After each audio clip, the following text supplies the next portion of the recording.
I've been associated with Srimati Saroja Gullapalli ma'am for quite a few years, so I have known her for a long time and the work that she's been doing. So now, before I say about how I know her, I would like to take real 2 minutes of time to introduce her, because we need to know the amazing work and what she is, and how, so that we get to know that how important it is to listen to her. So I'm sure by knowing her introduction, we know how attentive we should be in this session. So Saroja Gullapalli madam is founder of Beyond Your Mind Foundation, Crystal Children Corner Academy, Saroja's self-empowerment platform, and Saroja's holistic living and awareness counseling program. She is an award-winning motivational speaker, self-empowerment coach, an holistic counselor, and author of a book called The Red Rose. She received a multicultural award, Victorian Multicultural Award, which they present statewide in Australia, in recognition of her meritorious service to community. And she also received the title of Brahma with One Money at spiritual conference of MDMC, like Dhyanamahai Chakram in Kartal in 2019. And she was also a chairperson of International Conference of Integrating Spirituality and Holistic Living in Organizational Leadership in 2015 in Chicago. And she has been offered a position of professor in spiritual science by Vedic Wellness University in 2022. And she is also a Devi Circle teacher of process, Devi Soul Wisdom, and Empowerment with Goddess Saraswati at Path of Joy. So by profession, Saroja Gullapalli is an engineer and former senior corporate executive from an MNC in Melbourne. So the past 16 years, she has conducted over 500 spiritual workshops and sessions in Australia and abroad on various topics related to happiness, law of attraction, transforming negative emotions, spiritual parenting, finding life purpose, and many other self-empowerment themes. She conducts inner child wisdom practical workshops for hundreds of participants every year. Through her current project, Crystal Children Corner Academy, she is currently reaching out to thousands of children from all over the world. As part of this academy, along with her team of 50 teachers, she is imparting holistic wisdom in English and Telugu languages to children ages above 5 to 17 from 20 countries in 2020 and in 20 countries. In 2022, through her Navodaya project, she has been reaching out to orphanages and juvenile homes to impart holistic wisdom. In 2020, she inspired millions of people to reach within through her wisdom sharing sessions telecasted on PMC channels in Telugu, Hindi, and English languages for the book Untold Story of Sita by Dena Miriam. In 2021, she launched her wisdom sharing sessions in Telugu for the book Thousand Seeds of Joy, Teachings of Lakshmi and Saraswati by Anand Karnesh, which is also being podcasted in 2022. The wisdom sharing is now being telecasted bi-weekly in Hindi language on PMC channel as Brahmanandam Show. You can find her workshop videos on YouTube channel, Saroja Self-Empowerment Workshops. She has numerous support groups running currently in Australia and abroad. I will definitely share that YouTube channel in the chat today. So this is our introduction. So now you can think how multi-dimensional teacher that we have today. And then when I was asked who was apt to start this program, I could not think of anyone else than Madam Saroja Gullapalli, who is multi-dimensional. She does counseling. She gives book reviews. She counsels. She teaches meditation. And she's into youth. She's into children. She's into older people. And she's into multiple languages. And personally, I'm a big fan of the way that she teaches, the way that she imparts wisdom to community. So with all this, we all welcome ma'am to our first IFSS show, which started with an intention of connecting science and spirituality, and then how well we can propagate that spirituality is still so very scientific and impart to the community. So thank you so much, ma'am, for joining us today. And as I welcome you, I thought it would be good if it is interactive. because your thoughts are there everywhere, your knowledge is there everywhere. We want to get into you today. We want to taste your journey today, so that we can, this will be a path for all the participants here to reach you and then to be more associated with you down the line. So if I may ask, have you been associated with IFSS before coming here, or before this platform? And then if it was like, your association with PSSM and also IFSS to start with, and also your message to start with, and then we'll get into the subject. Thank you, everyone, for attending today's session, physically or astrally, on this platform today. Thank you, Hari, for bringing me today here, for all your kind words, for your generous description, and really giving me this opportunity to be part of this IFSS once again. My humble pranams to Rajan sir and Swarnalata madam, whom I have known for God knows how many years. As Hari, you well know, our journey with Swarnalata madam goes quite far, quite back.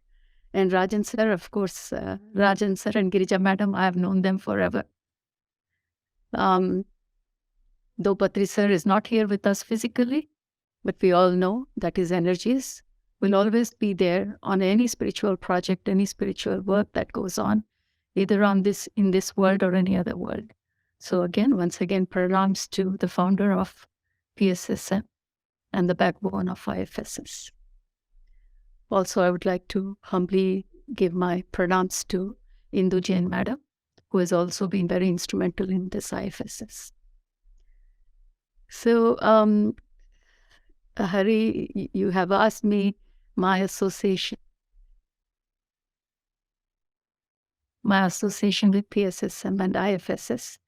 Of course, my association with the PSSM goes way back to 2003, 2004. And my association with IFSS, I think, has been since it was started. I haven't been physically present in Bangalore when those conferences were going on for whatever reasons, but I have been a very close part and parcel of many things that were initiated during those time in 2009. As you know, Patriji is one of his kind who would like to involve everyone, and distance never matters. And Patriji always used to talk about one of his projects, which is IFSS. I'm very happy to see today the rekindling or the recharge of IFSS again. As Sunil sir has rightly mentioned, this is one of the key aspects of spirituality that sooner or later every spiritual master will be interested in, the interaction of science with spirituality. So I think I'll stop answering, because most of you know, once I start talking, it's very difficult for me to shut up. But today, this being an interactive session, I'll try to keep it to the point.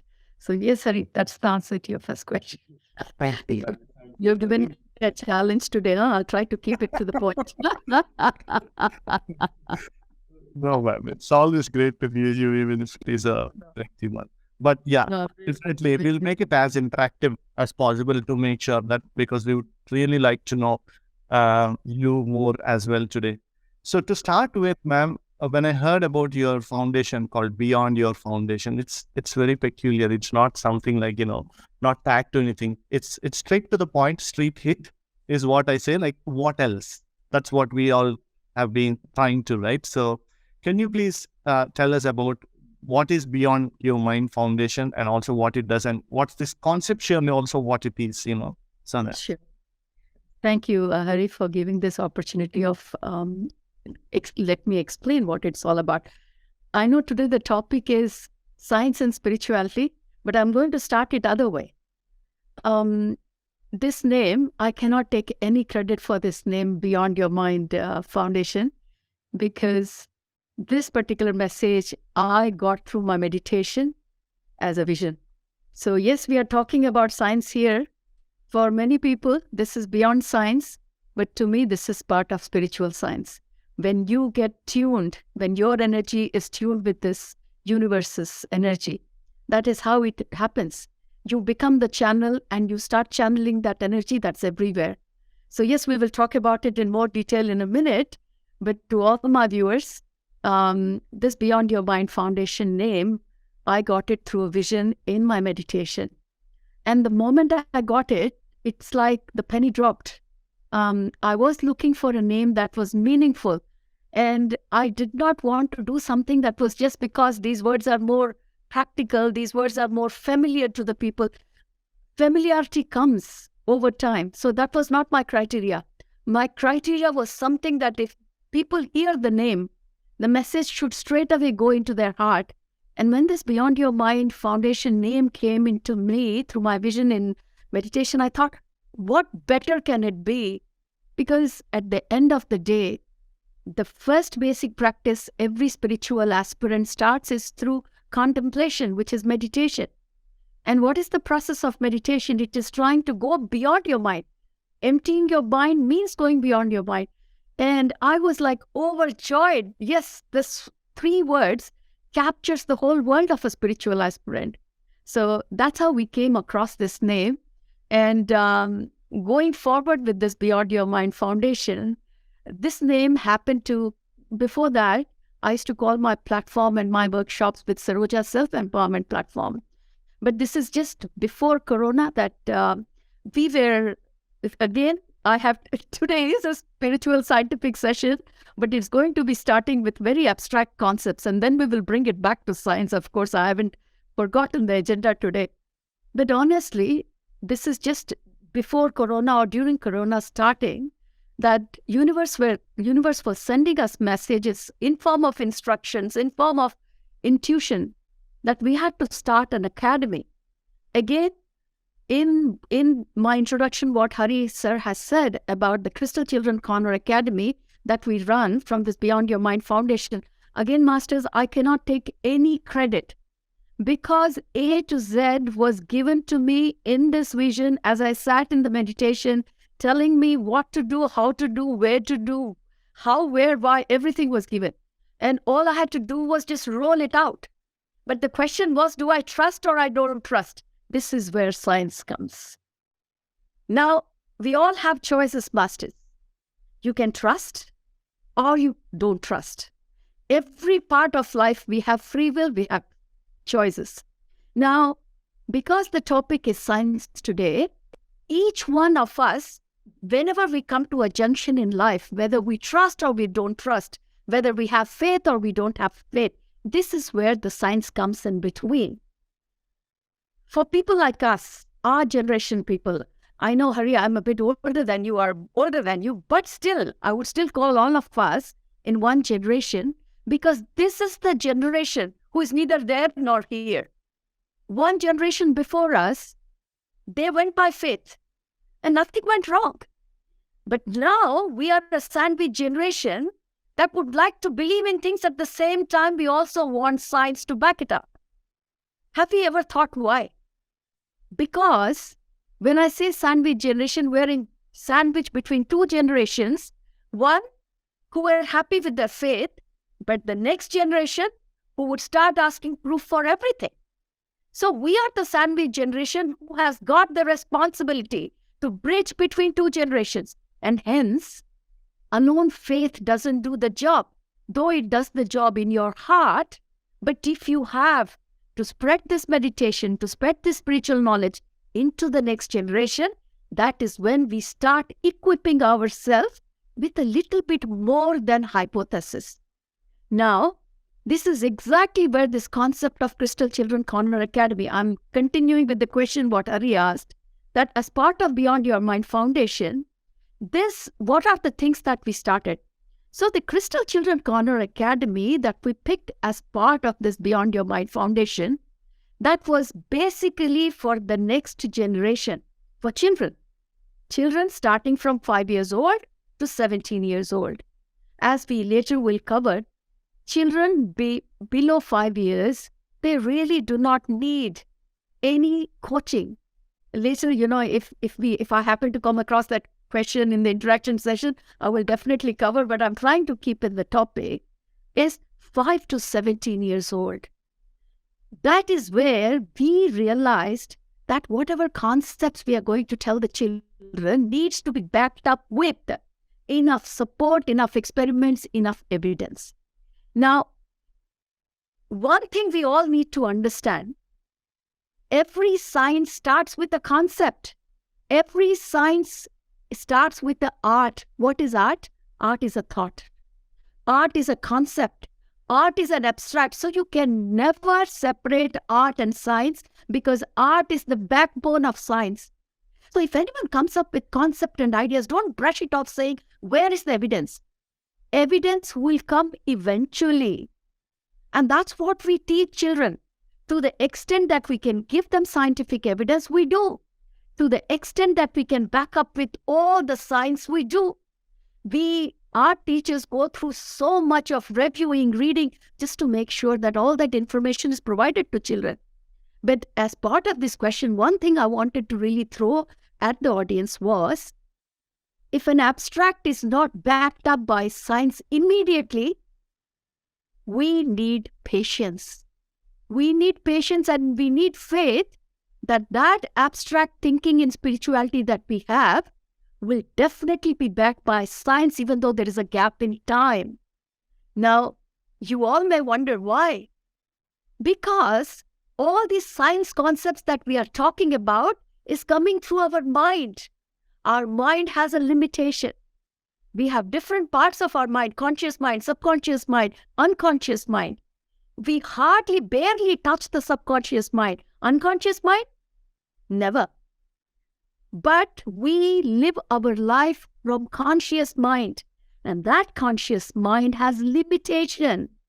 So if an abstract or a concept in spirituality comes out, sometimes it's difficult for this mind to handle that hypothesis. Even before we start practicing or doing science experiments, this mind cannot comprehend, and that is why the lag. So what we are doing, Hari, in Crystal Children Corner Academy, where we have enough knowledge to back up all the concepts, because in Crystal Children Corner Academy, we are talking to children about evident things that are not being taught in physical education. In schools, all they are talking is about what we can see physically, what we can feel physically, whatever these 5 sensory organs can reach, that's all covered in the school. But what we believe as part of Beyond Your Mind Foundation, that for a human being, the holistic wisdom, the holistic knowledge is just not physical. There are 4 parts of every human being: physical, mental, the soul, and the spirit. Unless we cover all the 4 facets, a human being's knowledge and education is not complete. And the moment we realized that, we started this academy saying, whatever we know, we're going to pass it on to the next generation with whatever science we have backed up. So when we start in the class and teaching them, for example, the second part I was talking about, the mental aspect, which is to do with emotions. The emotional management in current generation and the future children generation is almost becoming minimal. Our children, we are struggling, but our children will struggle on emotional management if we do not tell them that emotions are acceptable part of their life. Because we reject emotions that we don't like. We only like to talk about the emotions that are very nice to really talk about: happiness, love. But you cannot separate them. You cannot separate a whole into 2 halves and say, I'm just living by 1 half. But who is going to tell them? So hence what we started doing in Crystal Children Corner Academy, we are taking basic emotions like anger, hatred. People like to label them as negative emotions. There is no negative and positive. We as a human being have to go through every emotions. But we want to encourage children to accept those emotions which have been branded as negative. So just to give you all a taste of this Crystal Children Corner Academy, because this is part of Beyond Your Mind Foundation, we are trying to go into detail all those emotions that we have been pushing aside in our generation and previous generations by saying that if you're sad, don't talk about it. Move on with your life. You're a boy, you should not cry. So hold on your tears and get on with your life. That way, that is not the way to move forward. So, though emotions appear to be not backed up with science, but who are we to say? Because practically, when you go through emotions, you feel it in every part of your body. If somebody is angry, like the other day I was talking about this, you feel the anger in your head because the nerves start popping up. When people are angry, they can feel it in their head. So it's not a hairy-fairy thing. Emotions are true. And where is the evidence? The evidence is in your body. When you feel hatred for someone, it goes straight into your heart. Your heart can feel the hatredness. Why? Because that is the science behind it. So what does science say? Science says is, if there is an abstract thought, what is there to back up that is true? So hence I took this example of emotions that we in Crystal Children Corner Academy as staff, we're making sure that children accept, understand emotions, backed up with this practical experiment that we do with them, asking them to feel their emotions. Where are they feeling it? How are they feeling it? That is the science we are talking. Science doesn't mean that we have to sit in a chemistry lab, in a physics lab. Our body is a laboratory. Sit in your lab and see for the results. Sit in your lab and experiment all these concepts on you. So that is how, like each part, now you might say that physical and emotional is easy. What about the other two parts? Soul and spirit. If physical and emotional can be experimented in this beautiful laboratory, of course the other two also can be experimented, and we are all experimenting. The third one, which we connect to soul, is through our meditation experience itself. Now, people who meditate, you and I may not have recorded what happens at the end of the day. You all feel good. Whatever it may be, the hormones or whatever you call. But at the end of the day, if you can for 10 minutes contemplate by keeping this mind empty, you feel the change. Now, if you're looking for science and evidence, there is science and evidence, but you got to look for it. If you look through a book called Mind to Matter by Dawson Church, half of the questions that we keep pulling our head, the answers are there. But one has to spend that time to read. See, if we had time, each one of us, we don't have to read the book. We could start experimenting with ourselves till the cows come back home. But see, if you want to know everything in this life, then people have already experimented. And that's one thing that we have to again refer to Patriji here, that he recommended that make use of the knowledge that's already there, including science. So the magazine that comes, the Spiritual Science magazine, if you ever go through that, so many science evidence behind everything that we do, that is there. So what we do is we gather information from wherever we can get. And in that Crystal Children Corner Academy classes, we are supporting with the backup information. Now, the fourth hall I was talking is about spirit. Now, soul, spirit, what's the difference? Very subtle difference. When you look at you and me, then we all have a soul, individual souls. But then if you go one step ahead or one step backward, then you go back to the spirit, which is one. And that oneness is what we want every child to understand, even if they can understand in concept form. Now, you might ask, where is the science behind it? There are some aspects that science will take time to come up with. Just because there is not scientific evidence, do not brush it off or do not reject. This is a time we have to start telling children that they have to feel it. Some things can be felt. They cannot be seen. They cannot be heard, because the energy is beyond the seeing frequency, beyond the hearing frequency. Again, this is science. But you have to find out in which way you can connect to that oneness. And oneness topic is a very, very difficult topic.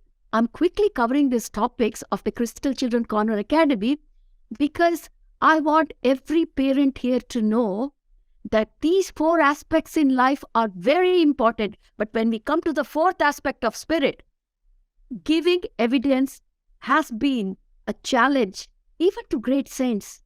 Because if you take Yogananda Paramhamsa, he will tell you what oneness is from his experiment, what he did. But what he may say through words may mean nothing to you, because you may have to experience that yourself, and that will be your science. So, my dear friends, when you say science, don't go back into your school days where there was a book and there was a written evidence.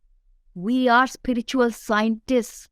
Spiritual scientists, there's a bit of difference between a normal science scientist and a spiritual scientist. Spiritual scientists are more open. Spiritual scientists think beyond this realm. Now we are talking spirituality. Science talks only about this realm. Spiritual scientists try to go one step beyond this realm, because you are 100 steps beyond this realm. If you want to bring all your reality to just this realm, impossible. This mind, the conscious mind, belongs to this realm. The subconscious mind, the unconscious mind is beyond this realm. And hence, when we talk about concepts like oneness, there is always a lag to know the knowledge and to experience the knowledge. And from there comes the wisdom. So there will be gap. But eventually, each one of us will have the evidence within themselves of these 4 aspects of self that I mentioned: physical, emotional, spirit, and soul. So, Hari, that's the main criteria behind this Crystal Children Corner Academy. We want every child to know that divinity they have. And when I say divinity, people think divinity is absolutely not a scientific word, because there is no way you can prove divinity. Yes, you can prove it. Again, where? Within this laboratory. If you trust that you are a laboratory, then you don't have to take anyone else's experiments to prove it. You can find all those hypotheses, experiments, everything within this laboratory. Absolutely.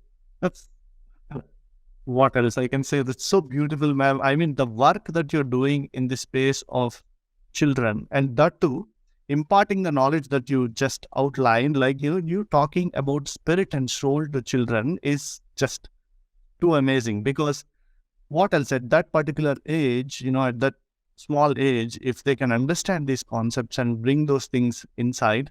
And also, one aspect that I really liked is, like, you said that we are the sandwiched generation between logic and spirituality, because there was only science at one point of time. Science dominated society. Slowly the spirituality came in. Now, there is a confused society, because I'm teaching for many people, you're teaching for many people, right? So there are many people who are confused between science and spirituality, who are stuck between science and spirituality.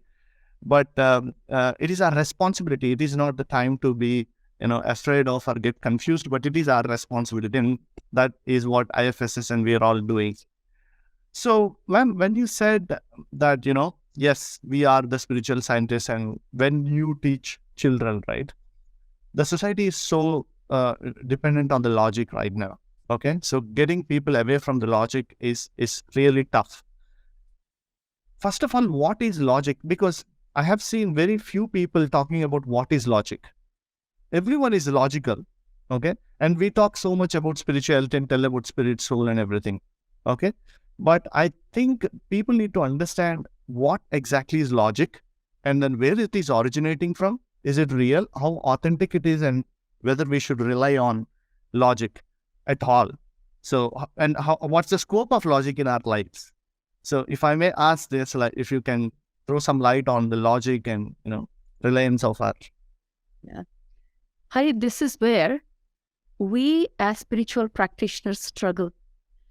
Because I'll just give you an example. We had a spiritual get-together today, and we were all in meditation and good sajjan satsanga till evening 6 o'clock, and I've just come back from there.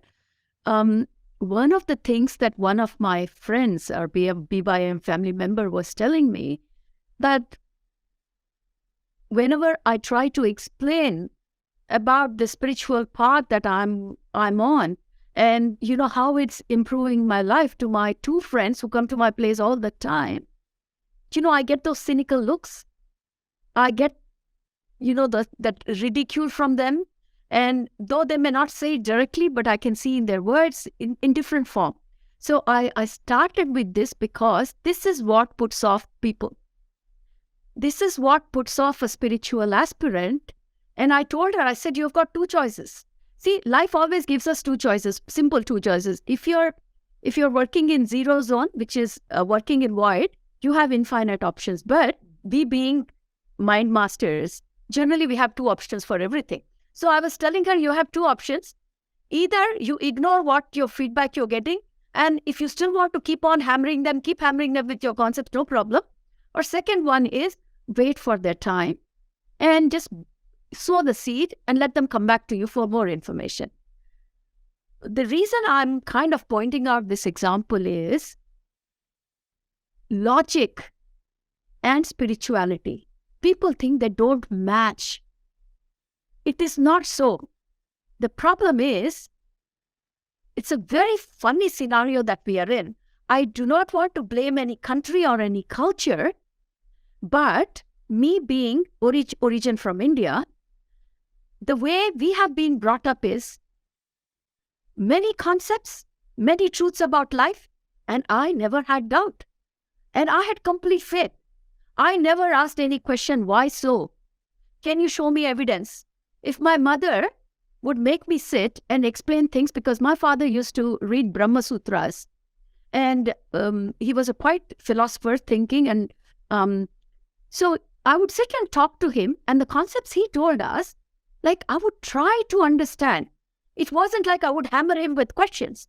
Now, I'm not saying it's good or bad, but most of my contemporaries who have grown up either in that country or in that culture, that is the culture we have come up with. No cross questions. Not because we think we're not going to get anything, because that's been our way of life.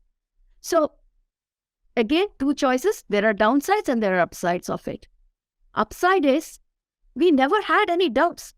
We had the faith and we went blindly with the faith and nothing went wrong. We're still here in one piece, going great with our spiritual journey. What we did, though our parents may not be spiritual practitioners, even though they were on the devotion path, we took what we needed from the devotion path, modified it, make-upped it a little bit, and turned it into the way we wanted, and we went on the spiritual path. People say devotion and spirituality is different. Not at all. If you really think about it, they are two faces of the same coin. What you are achieving through spirituality, many people have achieved that through devotion. Now, it's up to you. What suits you? What is your previous karmas? And they are totally different ballgame discussion. But most of us, if we have picked devotions from our family, we managed to nicely curve it into a path. And we moved forward in the spirituality path. And no time did we look back and thought that was rubbish. In fact, each one of us thought that was a platform or a stepping stone for us to move forward and get into more details of things that we really took it on face value. Now the problem is coming. When we are trying to pass this onward into the next generation or the generation now, who is completely surrounded with hypotheses, science and evidence, and now it has become fashion, I will use the word fashion, that if you say something and if they feel it's an abstract and not backed up with science, they just brush it off. And where are we getting stuck? Because most of the spiritual practitioners, I'm only talking about my background. I'm not saying about others. I can only relate to me and my background, because we are not equipped with enough scientific knowledge behind our thoughts, behind our beliefs. We just stand there dumbfounded because our hearts know that what we are saying is 200% right. But this mind is not able to coherent and find out with a suitable logic. Now, Hari asked the question, what is a logic? Logic is something that brings down your abstract thinking to a level that people can understand. That is all logic is. Now, first-class student and an MTech student, there are two students. I'm trying to explain law of gravity, Newton's law of gravity, to a grade 1 student and an MTech student. When I talk to MTech student, I'll tell them, assuming that he would know many things. So my explanation to MTech student will be totally different when I teach the same subject to grade 1. So logic is nothing but getting down to the level to whom you're talking, so that whatever evidence he has in his mind, you can relate to that as a reference. So logic is not standard for everyone. If I talk to Hari about things, maybe all I have to say, Hari, you know how oneness is. And when I go in meditation into that Shunya Sthiti, I become part of the oneness. And Hari will go, yeah, that's right, madam. Now I go back tomorrow to my friends or any other general place. And if I do the same talk, like what I've said to Hari, you know what, when you sit in meditation and you go into Shunya Sthiti and you are in that oneness, then you just lose yourself. And then look at you and think, what do you mean? What do you mean by losing yourself? Losing yourself means you don't feel you're here, but you're here. Yes, I'm here, but I feel I'm not here. Are you people understanding what is logic? So logic is, now I'm going to use this word, please don't take it personally, or I'm not trying to be rude to anyone. The dumbness of logic keeps becoming more and more pathetic because people do not want to expand and come out of this mind cage. All the other physical sciences are okay. But when you come to the spiritual science, each one of us has to understand that this so-called mind needs to be trained to bring up to that level that they can understand these concepts. So what is happening in the current world is, when you're talking to a common man is not an insult. I'm talking it as a layman, somebody who has never been exposed to any of the spiritual science concepts. For them, this is a jargon with no evidence. And that's how the world deals. So where is the evidence? Where is the evidence? But if I told them, I provide the evidence, you will not be able to understand, which is the truth, they will not be able to believe it. And hence, logic varies from person to person, depending on their intellect. I'm being very bold and blunt here.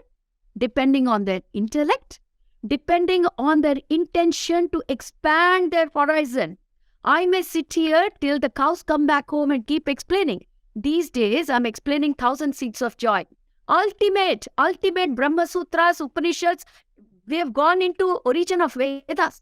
But very easy. For me, it is like, oh my God, this is so easy. And when I started explaining this, I had made up my mind. If it is so easy for me, everyone who attends this session has to feel that it is easy. So I would not leave even one single audience till they said, yes, we understood. Otherwise, they would keep asking questions, I would answer. Now, why I am saying this? Because I feel if I can understand, the other person should understand. But sometimes that can be an overestimation. Because again, Hari, logic varies from person to person, depending on their intellect and depending on their willingness to expand. Absolutely. It is the exposure. So I have to take 30 seconds and tell this funny incident, ma'am, when you're talking. So I was having this conversation with my 8-year-old, okay? So I just asked, when all this conversation, what is science? Who are scientists? Then she said, I asked her, name one scientist whom you know that was science. She said Newton. I asked, what did he invent? So she said, like, he was, she's 8-year-old. He was lying under an apple tree and the apple fall down. So that's when he discovered that there is gravitational power. I said, so before Newton, did the apples go up? Or did it fall down? What did he invent new? Apples always fell down. Then she's like, oh yeah, that's true. Do you know, if any other small boy would have asked any random man that why did the apple fall down and why didn't it go up, they would have laughed at that boy saying that, are you mad? But Newton has stated it has become a science, right? So the same thing, when I was like, by the flow I was having, I didn't plan for this conversation, but it opened up so many things in me that, this is what we are doing with everything. Apples always fell down. Truth is always the same. What science is doing is just putting it into a formula. Someone is coming and then explaining it to people that, this is happening around you. Did you look at that? This is what it is called, and then terming it. So, Sorry, go by logic. I wanted to just add a little bit, because you have started such a good topic with what is happening with the science that our children are studying. 100% true. Facts are facts. Now, science is backed up. It comes later. Now, if people have, I always quote this, if people have seen the movie about Ramanuja, Dr. Ramanuja, you will understand so well that in meditation, he used to get formulas. Like how I got vision about my Crystal Children Corner Academy. Now I can believe. When I was seeing the movie, I'm thinking Laplace's formula, he got it in meditation. See, because we have now been served in a plate with all the definition, with derivation. So for us, it's very difficult to understand that Ramanuja sat in meditation and Amma, or the super consciousness, it wrote everything on his tongue. And all he used to do, come back into the university, whatever he remembered in that vision, he used to write it on blackboard. His colleagues who were doctorates, they were like, look at the equation. I mean, it made sense, but where's the derivation? And he couldn't explain. Because explanation always follows. Later down the track, explanation came. But did Ramanujam become wrong? No. That is what is life. Especially spirituality, there will always be a lag, because abstract, even like how Hari said, apple falling down, even that is spirituality. Every abstract thought that comes from your mind, like you see apple is falling down. That is spirituality. Because you trust apple is only going to fall down, it's not going to go up. Now, centuries later, a day later, year later, somebody comes up with that backup information. Well and good, the timeline can be anything. So it's quite interesting, Hari, what you're saying. And today, for so many scientists, they are doing this work, all those things which we are calling abstract. Again, masters, I have to quote this book, Mind to Matter, because I have taken it up on my platform. I want every child, every adult to know every bit of experimentation that's going on. And that has been documented in that book by Dr. Dawson Church, because there he's showing how powerful our mind is. See, we all say we create our own reality. And there could be one or two. Sometimes they sit there and what rubbish these people talk. This cult, they talk about, we create our reality. I've created nothing in my life. Everything is being imposed upon me. There are many of us. We don't say it out, but in our heart, think, what rubbish. But in that book, masters, they are telling us how mind affects the matter. How the energy fields can change by our thinking, and which affects the matter in the brain and the matter around us. I mean, for me, it's a masterpiece because it's completely backed up by evidence. And I love the book because it's easy for me to explain to children, for them to understand. Because as Hari said, our generation, not so much of a problem, but the coming generation, if you haven't given them enough supporting information, then, you get all sorts of funny looks.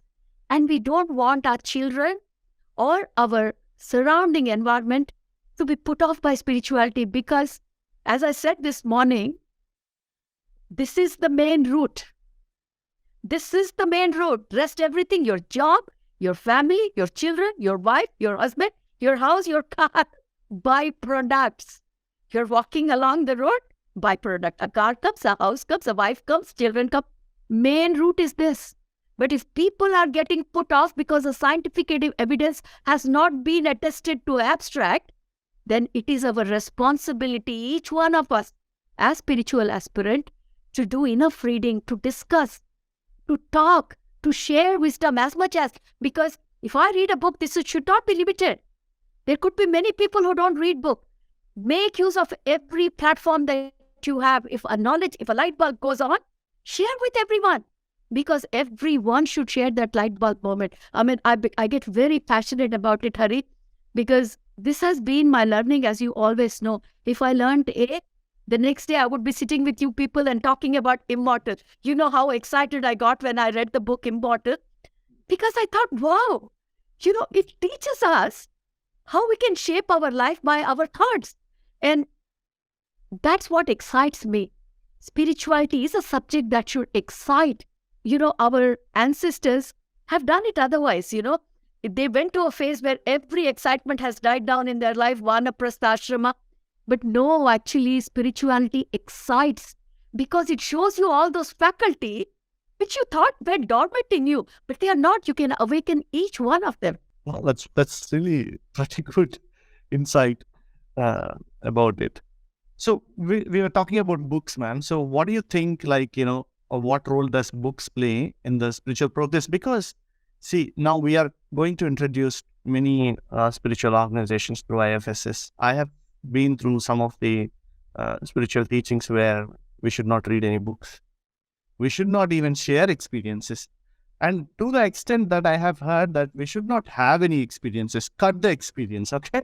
So a little bit on this aspect, because on this platform, people are going to be exposed to many other dimensions of spirituality. What's your view on this books and experiences and share? I'll go step by step exactly the way Hari asked the question so that we don't lose track of his beautiful queries for all our sake. So first, let's talk about experiences. Should we have experience or shouldn't we have experience? Honestly, masters, it's not in our hands.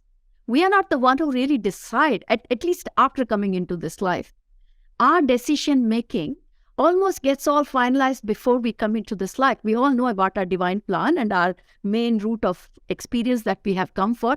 Everyone comes for one main theme in life. So every incarnation we take, that's the main theme. And the situations, people, our experiences will be all around that one theme till we understand that theme so well that we say goodbye to this life, come back again with some other theme. So life is nothing but theme we take one after another.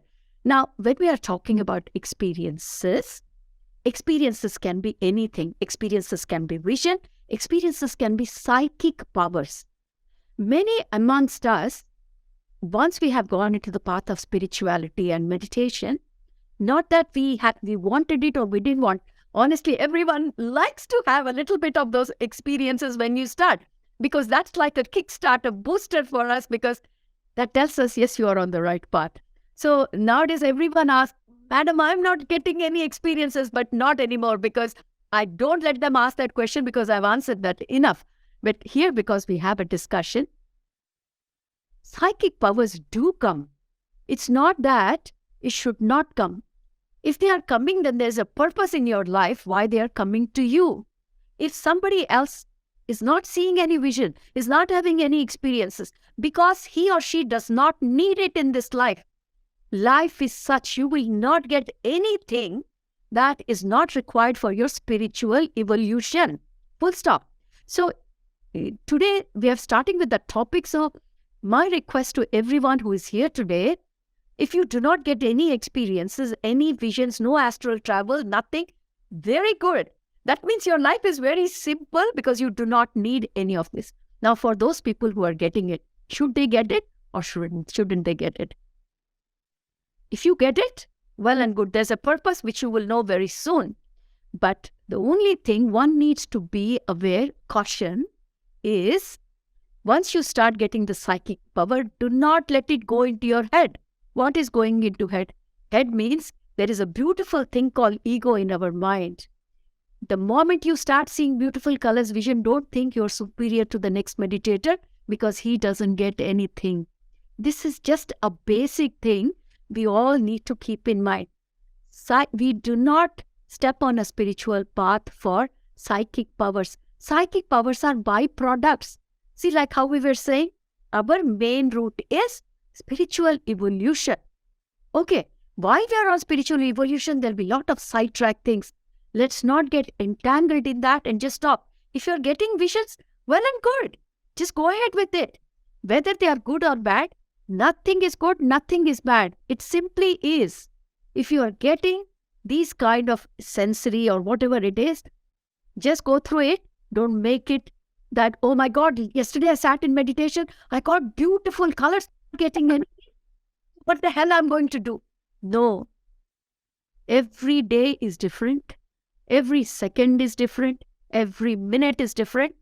So, answer to Hari's question is nothing wrong with having experience, but the only caution is this is called spiritual ego. Let it not become part of your spiritual ego, because if you get stuck in this experience, there is no way you can move forward. And we have umpteen examples to start with. One we all know, Ravana. Ravana was a great meditator. What happened? He got so many psychic powers that he just got stuck in that. He didn't want to progress his spiritual, because all he wanted to do, I want power over others because I have got all these things. And it happens to many. It's not only Ravana's time, even now it exists. People, many people, we say, oh my God, he's a great guru. Why? Because he can walk on the water. He's a great guru. Why? Because he can take vibhuti out of his hand. He's a great guru because the moment he does this, flowers come out. That is not spiritual evolution. They are all byproducts in our path. Enjoy it. Nothing wrong. But don't make that your main route. That is not your main route at all. So Hari's question started off with this beautiful discussion about experiences. So it's not bad having experiences, but if you get it with a caution, move forward. Yes, Hari? We always get stuck with these experiences. Absolutely, ma'am. Because in this journey, I have seen few people, once their regular experiences, let's say they've been getting some vision for over 2-3 years, and then suddenly that vision disappears, they go down so badly because, oh, I'm not getting the same vision. That master is not guiding me anymore. We should not rely on these experiences is something that we all need to learn as a... Yeah. So about books, Hari. So these are about experiences. What about books? I am being very honest here. Meditation is great. Everyone should do meditation, but you should never stop at that. Knowledge is nothing but the so-called light. We all talk about light realms, light. What is light? Light is nothing but knowledge. Every second you learn something, the light inside you has increased. What is darkness? Darkness is when you are not ready to accept knowledge. That is darkness. Darkness and light is nothing but, it's all in terms of how you want to accept knowledge. Now, when you are in meditation, it is a practice to make sure that you come out of this cage of so-called mind, because 24 hours, even in dreams, we are just caught in this mind world. And this mind world does not let us see the bigger world. So meditation is a great training, but that alone is not enough for spiritual evolution. And that categorically I will say, because knowledge is wisdom. If you be just doing meditation, you may get the same knowledge maybe in 100 years, maybe in 200 years. But now is the time for ascension. Ascension means acceleration. Frequencies are increasing. Your thirst for knowledge is increasing every day. Just sitting meditation alone is not enough. You need to get knowledge more than what you have learned before. And this brain is such, whenever a new information comes in, the neuron connections all change. If you do not feed anything to this mind, it's always thinking the same pattern. Your old belief system, your old thinking, your old emotions. Why do we take janmas? We take incarnation to change from what we have been in the past. Life is change, life is progress. But if you're not changing here, your life is not going to change. And how is it going to change? The biggest change that comes is through knowledge. Knowledge is light, knowledge is wisdom. Along with your meditation practice, when you gain knowledge, there is a monumental change, monumental leap in your spiritual journey. And that I can say through my experience. When I started on this path of spiritual journey, as most of you know through my Red Rose book or through my acquaintance, my children were very young. Hari knows how young my children were. And whatever knowledge I used to get, I used to share with them, including, the books I used to read. And I personally have seen the amount of spiritual development I could see in those children who were 6 years old and 3-year old. And not only in children masters, we see children because they are like fresh sponge. They absorb very well. We might take a little bit longer, but so where do you get the knowledge from? So you have two parts of getting knowledge. Either through Sajjana Satsanga. This is one of a Sajjana Satsanga. People who are not aware of this term, Sajjana Satsanga. Sajjana means good. Sat is good. Jana is people. It's a gathering where people talk about good things. And in our terminology, good things is spiritual evolution. And that's what Sajjana Satsanga is. So these sessions are where you get knowledge, something you have not known, you have learned, or inculcate the habit of reading books. We don't have to start turning the wheel every time by ourselves. There are a lot of spiritual masters who have been time immemorial. They've all done so much work. If you read what they have done, you don't have to start from scratch. You can start from the point that they have left. So you have an advantage of all the wisdom and knowledge that those people had.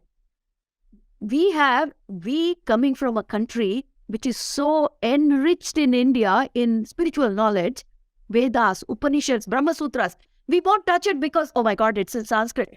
No, people have brought it down to a level where it is understandable even to a common woman or man like us.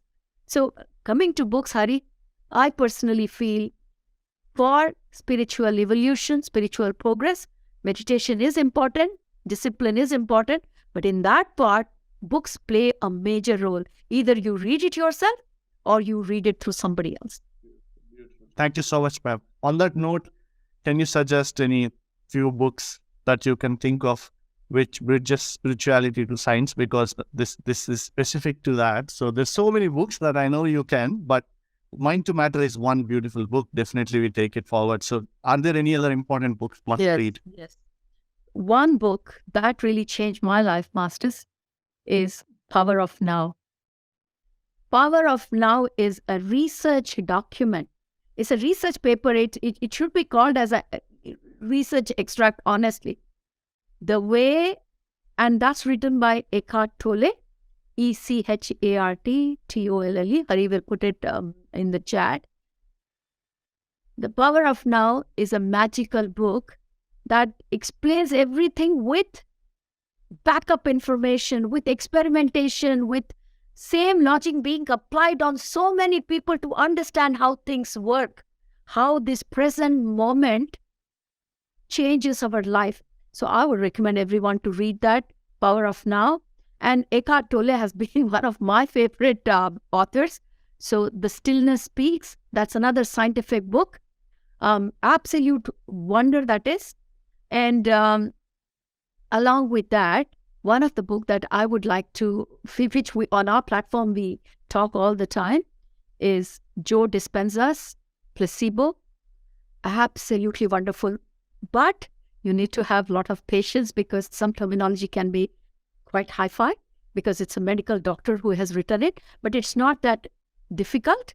So Placebo by Joe Dispenza, Mind to Matter by Dawson Church, Power of Now, The Stillness Speaks by Eckhart Tolle, and one of my favorite book that I need to mention here because I have included that as part of my Crystal Children Corner Academy is You Forever, Lobsang Rampa. It is like a handbook where the whole spirituality has been really broken down into such minute levels that even a 10-year-old can just sit there and read that and think, oh yes, that makes sense. You know why I'm saying this to you? When our son, Nikhil, at the age of 10, he was reading You Forever, he used to close the door in the night and start experimentation of his etheric body. And I mean, that much children could connect and understand. And he used to experiment. Can he see his etheric body? That's what I want. I want every children to understand that they are energy house, that they are full of divinity. And if you just tell them, it's difficult for them to believe more than that parents difficult. But You Forever is one of those books, Hari, that I would recommend every parent to give it to their children and read along with them because amazing. So because we are talking about science and backed up with science, these are the few important books in my life that has changed. I would like to also quote one more book. My favorite author, Wayne Dyer, Manifest Your Destiny. It is like broken down to the science level of, what is destiny and how it is connected to the way you can shape your destiny. So Manifest Your Destiny by Wayne Dyer, absolute marvelous books. I don't know how many copies I've bought and given it to people because I couldn't contain the happiness after reading that book. It's very scientific. So a couple of these books, Hari, that I just can think from top of my head. Thank you so much, ma'am. These are really great books. So thanks for that. So now I think if we'll go for a short Q&A session, ma'am, with the audience. Before that, would you like to conclude or give any further message to everyone on this platform today? First of all, thanks to everyone for giving your valuable time in connecting to us today. I talk so much about children today because that's one of my favorite topics. But there's one more thing I want to tell here. Parents cannot sit on the side and let children go through this. It is a combined journey. For if we want our children to pick up on the spiritual concepts and spiritual science, then parents need to understand thoroughly. I realized this through Crystal Children Corner Academy. I was having children whose parents had no clue of what they were being taught. So then I started spiritual parenting classes because I realized that parents need to be brought up the curve so that children can relate to the parents, because children were learning things that parents could not understand. So my request to parents is, if you want your children to go down this path and connect to their divinity, please, it's a combined journey. Hold their hand. And nothing wrong in accepting and telling them that you don't know, you will learn. Because even great gurus don't have every answer to the level everyone wants. Nothing wrong in accepting that it's okay, we do not know, but we will find it out. Be honest to your children and travel along with them. Children will trust their parents when they see that they are making effort in that path. So it's very important for us to walk along with them. This is one thing I really wanted to say, Hari, because many times parents think, children should understand, but they don't want to get into it. It can't happen that way. It's a combined journey. Definitely, ma'am. Thank you. Thank you so much, because today's session is very, very insightful. To me personally, what I say is people are stuck between science and spirituality. We are being sandwiched. The clarity that you gave, that we are the bridge, one point. And the second point is science cannot explain everything. Spirituality is the aerial view of the truth. Science is under spirituality, not above spirituality. So we should feel proud that we are learning something more, bigger, more higher than the science. And then definitely one day all these things will be backed up by science. So that's a great insight, and many other topics I should say. Thank you. We'll go with the questions. So please turn on your videos and raise your hand, or if you have any questions, we'll take few questions, and also otherwise you can type in as well if you have any questions to start with. Hari, I have a question. I think by the time the participants post a question, I have one quick. Ma'am, so insightful, and thank you so much once again. My question is, you mentioned knowledge is light. Well, this is quite understandable. Then what is love? Because we have heard this usage of love and light together. If love and light are, then which one comes first, love or light? How do they complement each other? So, first of all, thank you for such a great question. If you need to understand what love is, you cannot use your mind to understand it, because love is a concept that goes beyond your mind. You only can feel it. You only can connect to it. And love is the source of everything. If you understand, now I'm going into concepts. If people are finding it difficult, I need to talk this language to answer this question. So bear with me, my dear masters. If we understand that this whole creation has come from void. Void means nothing. Void means shunyata.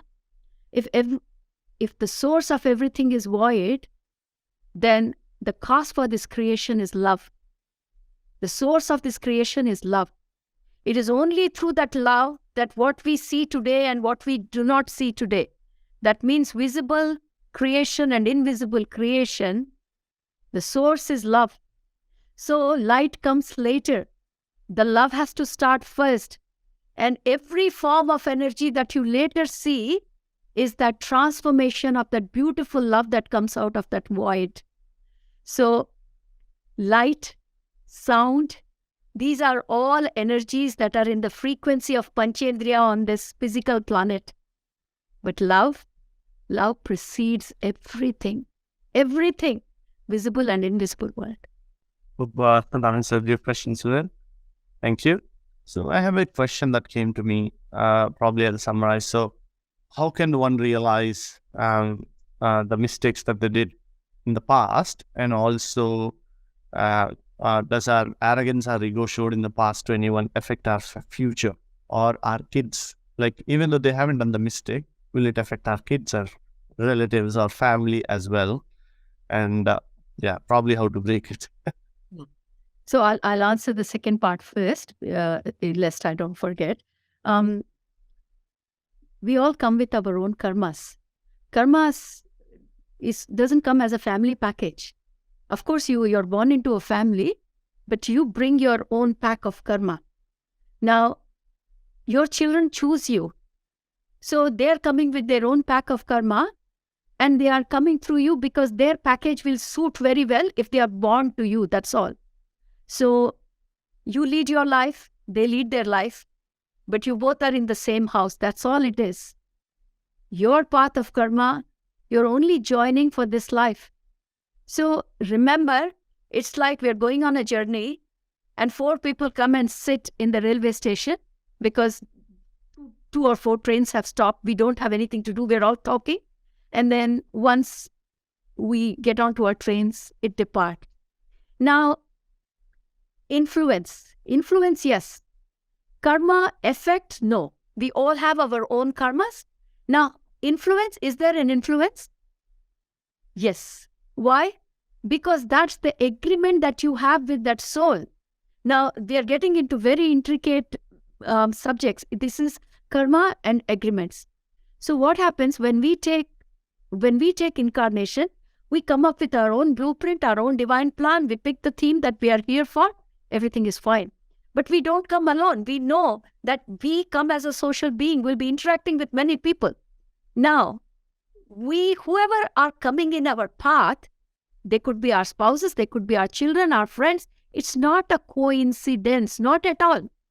Because these agreements, now you might say, what is an agreement? So for example, and this will also answer Hari's first part. For example, I have come into this life for a theme which is called forgiveness. Maybe I've never learned how to forgive people because that wasn't part of my understanding in previous lives. And this life, this is one of the themes that I've come to understand what is forgiveness. So what will happen is, I need circumstances so that I can practice my forgiveness. And these people who come into our lives as family, as friends, they are the ones who create those situations for us so that we can practice our themes. But because we don't understand, we curse them. What kind of people they are? Oh my God, they make blunders all the time and I have to forgive them and let go. It is not a blunder they are making. They are creating that situations in our life so that we can practice the theme that we have come here for. That is the kind of agreement and impact we have on each other. But as far as my karma, prarabdha karma, you all know we have a big bag of karma back home, which is called our sanchita karma. We only take a prarabdha karma, small packet every life. As far as the small packets are concerned, we all have our own packet. But influence, yes. Why?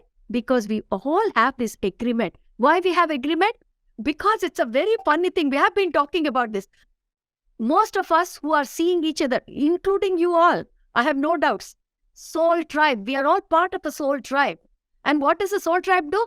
take multiple incarnations. Once I will be friend, the second life I'll be your enemy. So we keep changing our roles, and within these soul tribes, we take turns to give each other all those experiences so that we can practice our team. We are helping each other. We are helping. Today in the gym, I was there in the gym today and I went for a step class. I like to quote these examples because if you look at this example, you will understand how karma and contracts come. I went pretty late because my car was giving some trouble. I went there in step class, you all need to put a step. And without looking around me, what was happening, I was like so much down. I brought a step and put it. And then I looked. Someone came and put the step so close to me that I had no place to exercise. Do you know what's our reaction? You get irritated. Common sense. Does it have common sense? Can't she put it a bit away? Even in that second, if you lose your awareness, this is the thoughts we get. So I looked at her and I said, I didn't say, but my look gave it away. And she said, I came before you, I'm not moving. This is how our world is. I'm not moving. She said it. So, and that second, I realized, what the hell am I doing? What does it matter if I put my bench back or if I put my... So what I did, I took my step and I went away. But I had given her a nasty look. I'm being very honest. I gave her such a nasty look. Childish. After all, it's only a bench. You could have put it away. I went back and my husband looked at me and he said, why bother, enjoy your exercise here. There's nobody here. While I was doing exercise, masters, every bit that I preach came back to me. What the hell am I doing? I could not be in the present moment for 5 minutes. After that, I thought, okay, I got my lesson. I'll continue my class. I finished the class and that woman was winding up. I tapped on her shoulder and I said, forgive me, I'm extremely sorry. She was shocked because she knows that she has played up. But she just wanted to hold her drums and say, I'm not moving. And I said, she said, look, no, I didn't mean it. I said, don't have to give any explanation. I'm extremely sorry. It was not a big deal. I should have taken the bench and gone away. I felt so good. It's not about feeling good, but what I'm saying here is, she had to become the bad woman for me to learn to say sorry. This is how world happens. And I can go back and think about it all my life thinking, what a horrible woman I face. My day has ruined. This is how common man or a layman thinks. She spoiled my day. She hasn't spoiled my day. She has gone to the extent of becoming a bad woman for me to create that experience so that I can learn how to forgive. I can learn how to leave my ego and say, I'm sorry. Though there was nothing I was sorry for. But I thought, big deal. So this is not about that I'm great or that woman is bad. This is an example of how our soul tribe people come with us and they take bad name, bad fame just to give us this experiences. So how do we influence each other? This is how we influence each other. Hari, I forgot the first part of question because I got so engrossed in the second part. No, I think it is the same. You have answered the question, how past mistakes influence my present and family. And I think you elaborated it already, so which is good. Okay, thank you. We'll take just 2 more questions, ma'am. I know it's late.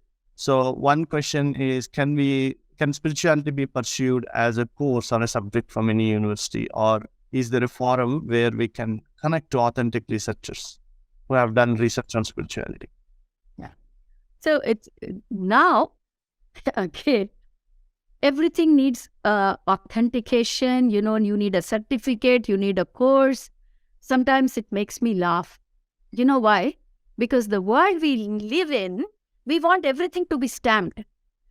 First of all, I would ask, why do we need a certificate? Why does someone has to stamp us that we are expert in some subject? Of course, if you want to make spirituality as your profession to have an income, apologize, those people need. But otherwise, if you're a spiritual practitioner, do you really need somebody to stamp and say that you are authenticated to understand or teach? However, because this question has been asked, I have to answer. See, this is what you get when I'm here. I'll give you every side of my thinking, which will make you think, why the hell do we think this way? The world is like that because it's asked for a certificate for everything because they don't trust you. If you go and say, I'm an MTech, really, show me your certificate. Otherwise, every person will come and say, I'm MS, I'm MS. So, because there is no integrity in people, but what is this line, spirituality? This is like Hari said, this is beyond all the theories and sciences. This is something to do with our own integrity. If here, inside the conscious is not clear, then I think this line is not for us. But however, if you think that there is a certificate that's required, like Hari just mentioned in my introduction, Vedic Wellness University, they have come up with a proper post-graduation and a research in spirituality. And they have covered every side of spirituality. I'm one of the professors there. I teach 3 or 4 subjects there.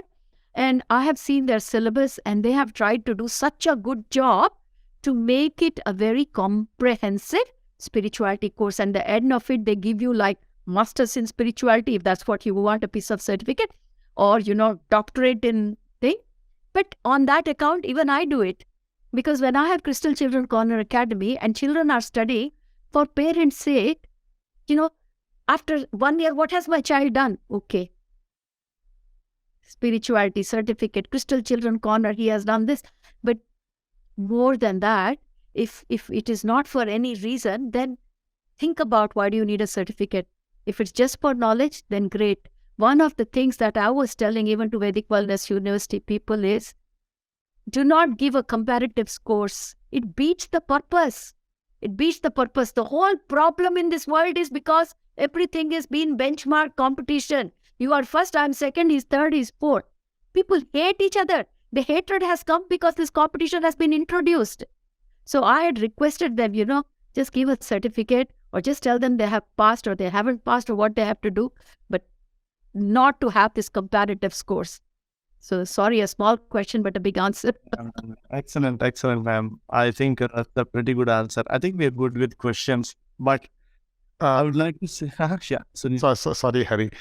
Ma'am, I have a question. When you mentioned towards the end about the way the institute that you mentioned, how different is it to take this meditation to Indian mindset and to the Western mindset? I mean, the mindsets are different. They're the way of approach, everything is different. So, since you have, this. Indian people think that they know spirituality and meditation very well. They think, I'm categorically saying they think. We think because we are from India, spirituality just is in our back pocket. Everyone can just take that card and say, but honestly, how much do we understand spirituality is a question mark. I'm not saying about 100%, but words are not new in the Indian surroundings. People have heard about Upanishad, people have heard about Aham Brahmasmi, people have heard about words like Tattvamasi. So these jargons are used left, right and center. The downside of it is they have lost their value. For a common man, Aham Brahmasmi has become like a phrase which has lost its value. What does it mean? Everyone says, Aham Brahmasmi. But have you even paid attention to those 3 words? They are everything in this universe. So I'm not insulting anyone, not criticizing, but because this is a question answer, I'm trying to give both extremes. So the majority of the people understand the words, but use it not to the extent they should be used because they have too much familiarity and you lose the value of it. But people who have the patience and the interest, they have gone very deep. All the people who are here. Now, let's talk about the Western society. Western society now, meditation, mindfulness, oh my God, it's such a big fashion. If you are doing meditation, everyone's, oh really? Your mindfulness, really? To what extent? To the extent of relieving your stress, having a good life, having a balanced life. So they're still within the physicality realm. But meditation, again, these are all byproducts. Like yoga. Yoga doesn't mean asanas alone. Yoga, the main purpose is you do all this to train your mind for the ultimate contemplation. These are all the side products. Ashtanga yoga, Hatha yoga, these are all to prepare your body so that finally your mind gets tuned to what you are there. So most of the Western world, I'm not saying for everyone, most of the Western world, like the meditation and mindfulness to be left at that level for the well-being. The moment you start going a little bit deeper into the soul, into the spirit, handful of people, I'm not saying that there are nobody, they're extremely good. I'm a big fan of all the authors that I've given here, all English authors, because the books are in English. But people who are into it are thoroughly into it. There is no halfway through. They're completely drowned or submerged themselves into it. Because you all know I'm a big fan of Dena Maria Madam. I've read all her books, and every book I enjoy. I read it again and again because she's a Westerner. She's from America. But one thing that she explains in her book is, I'm an American only for this life. See, that understanding people need to have. You are not what you are now. You are a sum of everything. But for a person to understand that you are a sum of everything, you need to go a little bit more than well-being. So, when I started teaching meditation and spirituality into this part of the world, that's where I named it as self-empowerment workshops. If I use the word spirituality, I was like so confident, not one single soul is going to come and listen to even A of what I'm saying. The moment I said self-empowerment, everyone wants to jump in because I want to empower myself. So, though it's only jargon, they come for self-empowerment, but I still teach the same. Once they come in, they are caught. And once people are caught, they have tasted what spirituality is, no matter if it's Westerner or an Indian. There's no looking back. There's no going back. So the answer to the question is, there are upside and downsides in both the world. One thing, they know too much, so they just leave it at the surface. In fact, I would like to share, when I got into spirituality and I started doing meditation, many of my well-wishers, they were getting worried that I'm going to leave my family, everything behind and, take sannyasa. And I used to say, why do I have to take sannyasa? I'm so happy in meditation. I'm enjoying my life more. I'm having a better life with my children and family, my colleagues, my work, everything. Why would I leave this beautiful world? But they would say, no. Meditation, you're doing so much, 4 hours meditation. Next is sannyasa. So because they know so much, they're just stuck in the past that's how spirituality used to be. Sannyasa, vanaprastha, sometimes too much familiarity also is not too good. So that's the Indian part of it. But I'm proud to be from the Indian origin because there are so many things, beautiful things, of spirituality I would not have got in other literatures, which I can go and I can read and understand for myself. So that's, I know, I don't answer any question in 2 lines. I'm sorry, because I would feel guilty if I gave you half-baked answers. And that's really beautiful. Ma'am, you said the soul have a plan for its evolution. And also you said we create our reality. So this sounds like a paradox. Can you give some clarity on this one? I love your question. I love it. So we all know this phrase. Everyone has by heart and it's there in our heart. We create our own reality. Yeah. So on one hand, I'm talking about soul plan, divine soul plan. So what is a divine soul plan? Let me talk about it a little bit. We all have to understand. Honestly, what Hari said is good. This is a fully loaded question. And I think we all must know this and must discuss this. This is a beautiful game that we are playing. First of all, don't take it as life. It's not life, it's a game that we are playing. Unless you understand this game, I always say, my favorite concept is, when you play football, if you don't know football rules, what will you do? You will hit in your own goal post. You will not know how to make goals. You have entered into a game with no rules. Of course, you're going to fail, isn't it? Life is like that. Till you have learned the rules of this life game, very difficult, challenging, this, that, God knows any name you can give. The day you understand, is this all? And for this I was crying for last 20 years. You start laughing. This is where the laughter of a spiritual aspirant starts. Vemana, all these people, when they started laughing, when they understood this is what life is and I've been crying for this nonsense. How you understand that this is a nonsense? When you understand the game behind this whole thing.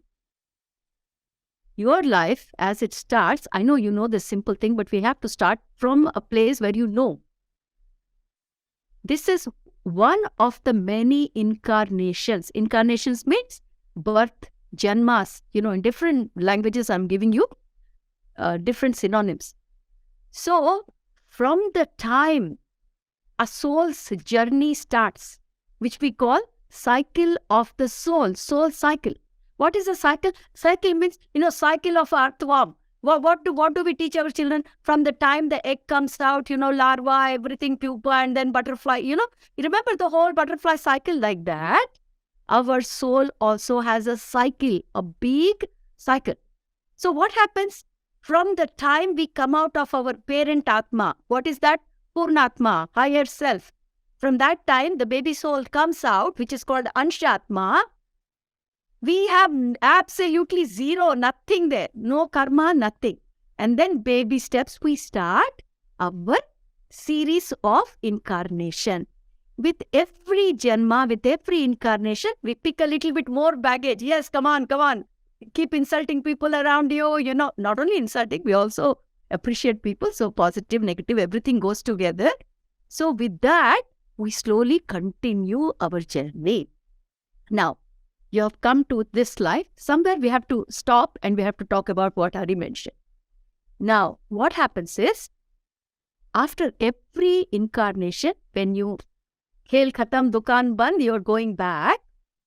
When you go back to those light realms, or you call spiritual realms, or the space between two physical lives, when you are there, nurturing yourself, refreshing yourself, getting ready for the next one, you look at your complete balance sheet.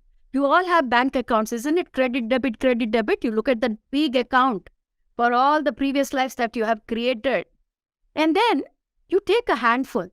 So what you take handful is your divine plan. See, the same thing has been told in different ways. We can say karma or we can say karma. In Telugu, when people talk about karma, they say, oh my God, my karma. Because they're only looking at the negative and the baggage aspect of it. But it's not so. When we come with our divine plan, in that divine plan, what are we planning? As I said, I have to give a reference point. For example, in the previous life, you have been insulting somebody non-stop. And you never even realized what they are going through. How would you know how it feels like to be insulted if you haven't been through that experience? Just think about it. You're constantly criticizing somebody, saying, oh, you're not doing well, you should be done like this. That person is going through a lot of emotions. Karma is emotional energy. You don't have to go kill somebody with a sword. Not only that creates karma, even the emotion baggage is karma. Now, in the time of ascension, everyone need to understand karma is emotional energy. So, you've been pointing that person all life. Life finished, you go back. Then when the whole scene is played, when you are between two physical lives, the whole drama is played, how you led your life, what did you do? Every person sees this. This is called Hall of Remembrance. That is where everyone sees their complete life. Oh my God, this is how I lived. Why did I keep being so mean to that other person? You wouldn't know. Because you never know how it feels like to be on the receiving end. So, we are so enthusiastic. That's okay. This time, come on, everyone will be criticizing me, and I will take it to understand how it feels. So, that is our divine plan. Theme is set. This is the theme. But for that, you need family like that who can keep picking you. So, if you are a woman, then you'll pick a husband who is like nasty one. Because you want that. You want the experience. After coming here, you'll be cursing him every day. Oh, what kind of husband I got. But we choose. We chose. Slowly, I'm bringing Hari's words. We chose our reality. How? through our divine plan. Unless that husband was nagging and telling you, you didn't put enough salt today. Next day you'll put salt. You didn't put chili powder today. Third day you will find another thing. You didn't put tamarind properly. What is the problem with him? Tomorrow what is he going to ask? Stupid fellow. See, because we have forgotten. What was our theme? Our theme was to understand how it feels like when people constantly criticize us. Because whatever we give, we receive. It's not a punishment. Everyone goes through.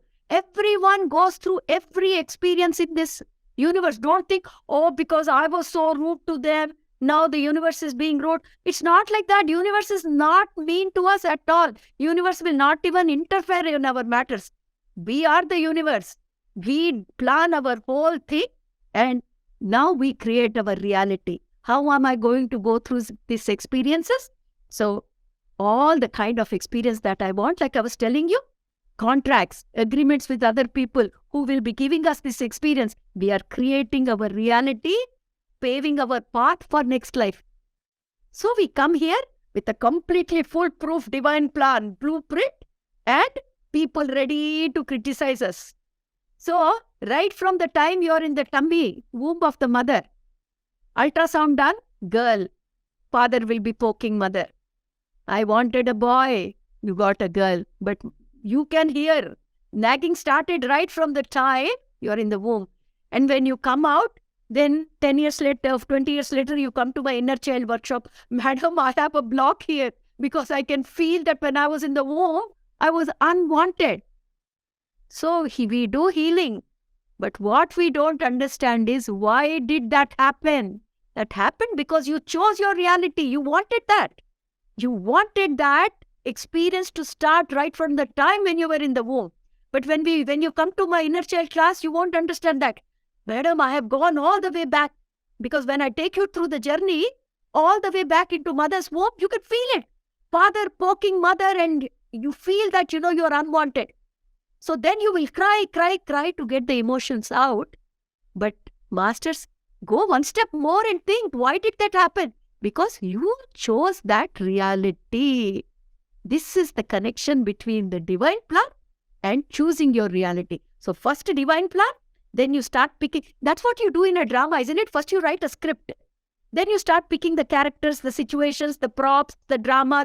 So this is how creating your reality is. That's an amazing and detailed answer, ma'am. As I said, it's a big question and you have answered it so elaborately.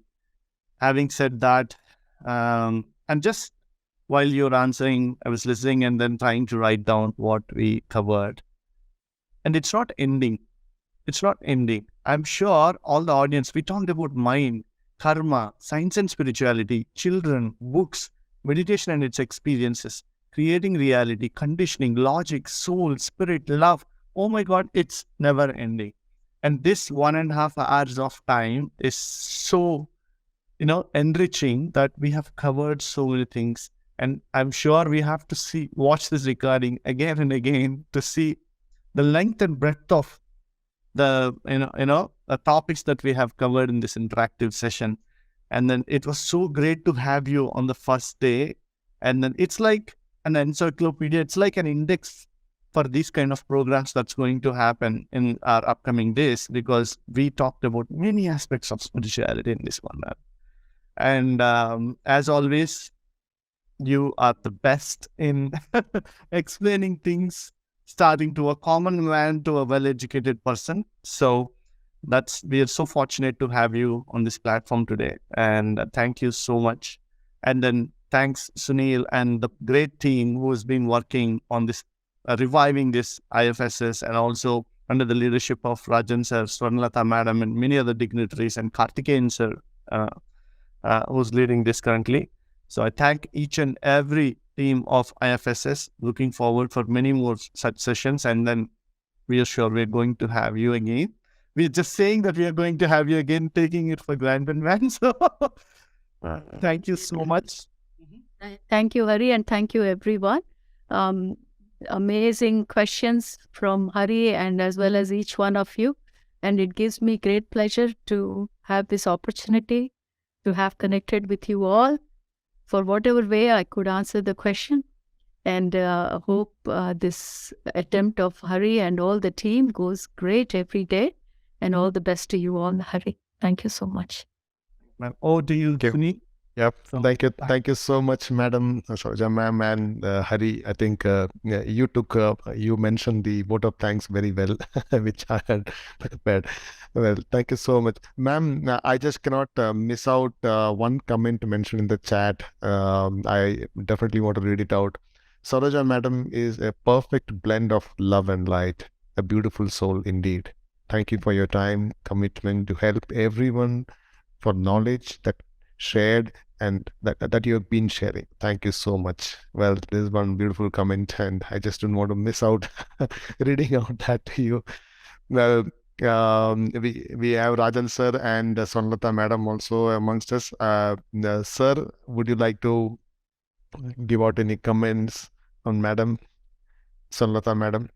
I think it has been a wonderful session. You know why? Because she's one great lover of books, and I'm also benefited by Patriji's great wisdom, because the day one he told me you only have to read books, because I would like to refer to a small incident which will take just 2 minutes. When I got introduced to Patriji in 1998, then in the course of that first year, I got so many doubts about my own capacity, because my whole family was involved in meditation, and my wife used to get wonderful experiences. But it so happened I didn't get any experiences in that 1 year, the first year, rather. So in the presence of Patriji, I asked him, why is it that my wife Girija gets experiences and I don't get a single experience? Then, as Saroja madam rightly said, he said she doesn't need to read books. So she knows everything that is in spirituality. In your case, you are a stalker, because if you read Carlos Castaneda books, you will know there are two types of meditators, dreamers and stalkers. So my wife belongs to the dreamer category and I belong to the stalker category. Now, what exactly is stalker? Because dreamer, a person who sits and who is able to get the third eye experience very fast. But in the case of a stalker, his or her job is entirely different from getting experiences. They have to do running around, or probably organizing sessions, or reading books and passing on that information, dissemination of information and knowledge and spiritual wisdom. All that is the job of the stalker. So from then on, I realized that my job is to read books, and from then on, I've been reading the book. So I would like to give one more, while thanking Saroja madam for the excellent heart-to-heart discussion with so many people who have interacted with you, I would like to thank you for giving the list of books. But one book I would like you to read, probably you must have read also, that is Thinking and Destiny by Harold Baldwin Percival. I have read it. That's a great book. That's a great book. And Patriji happened to share with me that he took the word energy, consciousness, and wisdom from that particular book, because it's a wonderful book, and he treated it as the book of the century. So there it is mentioned about the Panchendriyas, where he says there is no Panchendriyas, there is only 4 Indriyas. So for all this out of the box thinking, that book is wonderful. And he told me it's my job. I would say it's a lifetime job of disseminating or spreading the information contained in that book, because Harold Baldwin Percival was the guru of Buddha in his last incarnation. So that is precisely why that book gains importance, because he even refers to the Upanishads, and he says the Bhagavad Gita was his inspiration to write the book. Yes. So with these words, I thank you, madam, for your excellent giving of knowledge to everyone. And I admit your frankness was very good. But only one last mention I would like to make is, there is at least one more time when you come, we would like to hear from you about spiritual parenting, particularly because only yesterday I happened to read a book by Anastasia on spiritual parenting. It is wonderful. I forget the name of the book, but then it was wonderful because I got the excerpts from through email. Yeah. So just on that, sir, The Western Rajesh, sir, Pardon? regarding Anastasia, I just wanted to comment here. Yeah. The spiritual parenting classes that I hold, Yeah. majority of the essence I've taken from the book of Anastasia. There are 9 volumes, and there is so much about spiritual parenting. So I have an annual spiritual parenting class, and almost 40% of the wisdom that we are giving in our classroom is from Anastasia itself. I have read all her books, yeah, and they are amazing. Amazing. Some things we can't even think of. It's totally out of the box. Of course, I had a question, but I wouldn't like to ask it as a question because I would like to get it postponed to some other session of yours, which means that you have to come for another session. That is, which means that is regarding the aspect of food. How food is an important factor, and mainly because diet and consciousness are interrelated. According to a book by Swami Nirmalanandagiri, who was originally Abbot George. His name is Abbot George. So he's written a wonderful book about how diet and consciousness are very much linked, because this food that goes into your body, that is what ultimately goes to the mind, and that is what is mentioned in the Chandogya Upanishad. Okay, so this aspect of it, next time we will cover, but how far it is possible to implement this idea of yours in Western society. This I would like to know. I'm very curious to know whether there are people who whether there are people who take for it or take it up seriously rather. And once again, I have to thank you, because this is on behalf of the Indian Federation of Spiritual Scientists, because we are very elaborately explained how spirituality and science are interrelated. And so thank you, and thank you. Thank you so much, Rajan sir. So that's, he's vice chairman of IFSS. So may I now invite Swarnalata madam, who is the secretary of IFSS. Amma, thank you very much. Welcome. Nice to see you. I am very happy to hear you. And one more thing, because this is the first session of Revived IFSS, and for that first session you started with great knowledge, enthusiasm, and interest and love. I felt very happy for that. No words from me. Thank you again. Thank you, Amma. Thank you. Very nice to see you, madam. Thank you, Amma. Thank you so much. Deep gratitude to once again to Saroja Gullapalli madam, Hari, to take forward this wonderful discussion. My sincere gratitude to all the volunteers, participants, coordinators, and all the dignitaries who attended this session. I would like to really mention a special thanks to the core volunteers who have tirelessly, worked to coordinate for setting up these events like this and overall coordination of the program. I want to especially mention Balaji, Manusha, Shreyash, Sharma. Maybe we can have them on the cam and pin. That'll be wonderful. This is the volunteer group team who has worked behind the scenes, and deep gratitude to each and everyone. Of course, Hari is one of the international coordinators. I do not want to miss them, but Thank you, Manusha. Thank you, Balaji. Session has been great with all your supports. Nothing can happen without the technical and otherwise support from behind. I'm glad we are there's an opportunity to be acknowledged. Thank you so much, everyone. Thank you, madam. Thank you very much. Thank you, team. great. Thank you. Thank you as well for leading the session. In a very organized manner. Thank you so much. Really good Thank to you. have you. Thank you. Great. So friends, that concludes our first online session of IFSS. Please stay tuned for the updates of our next session. Thank you so much. So I know it took longer than expected, but I think it was worth every minute. Thank you very much. Thanks a lot. Have a great evening. Thank you all. Bye-bye.